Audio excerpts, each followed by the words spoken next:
A galvanometer having coil resistance 10 ohm shows a full scale deflection for a current of 3 milliampere. For it to measure a current of 8 ampere, the value of shunt would be.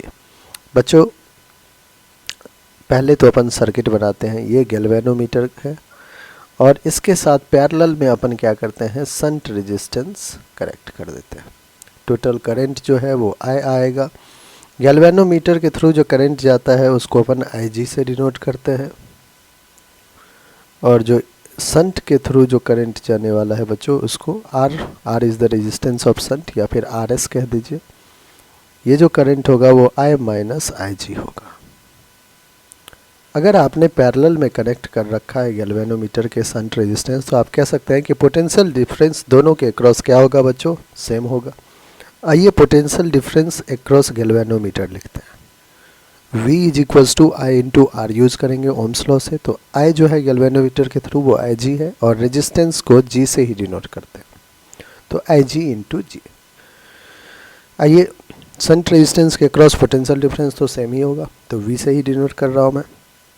Current होगा I minus IG into resistance क्या है, shunt resistance का RS. From equation 1 and 2 हम दोनों को equate कर सकते हैं. From equation 1 and 2 IG into G is equals to I minus IG into RS. आइए बच्चों हमें वैल्यू चाहिए RS का, तो RS will be IG into G upon total current I minus IG. Solve करते हैं. IG की वैल्यू कितना है, कह रहा है कि full scale deflection of current 3 milli ampere.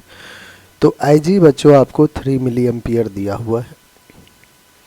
Total current जो आपको मेजर करवाना है वो है 8 एम्पियर.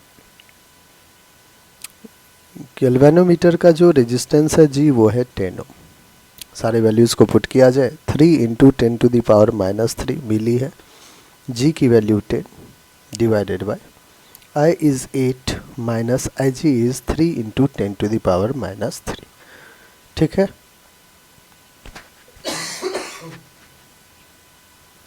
अब बच्चों यहाँ से RS की वैल्यू अपन फाइंड आउट करते हैं.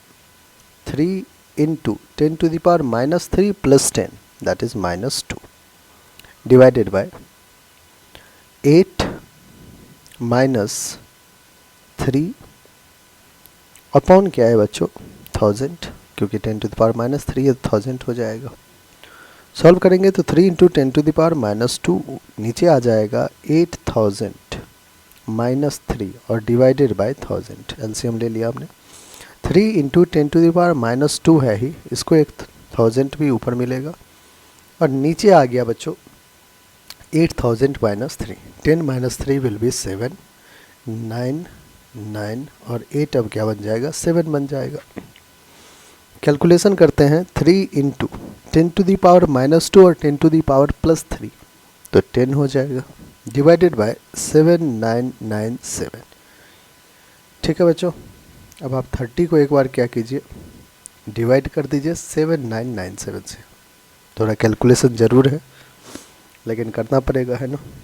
7997.00375 जो वैल्यू आ रहा है बच्चों आ रहा है 0.00375. ठीक है. एक बार ऑप्शन की तरफ चलते हैं. इसी को बच्चों में देखिएगा ऑप्शन में 3.75 into 10 to the power minus 3 भी दिख रहा है. 3.75 into 10 to the power minus 3. देखिए इसको लिख सकते हैं क्या 1 2 3 बिल्कुल लिख सकते हैं. 3.75 और 3 0 है तो into 10 to the power minus 3 हो. तो आपका जो है बच्चों थर्ड बिल्कुल करेक्ट आंसर है. ठीक है. सिंपल कॉन्सेप्ट था, थोड़ा कैलकुलेशन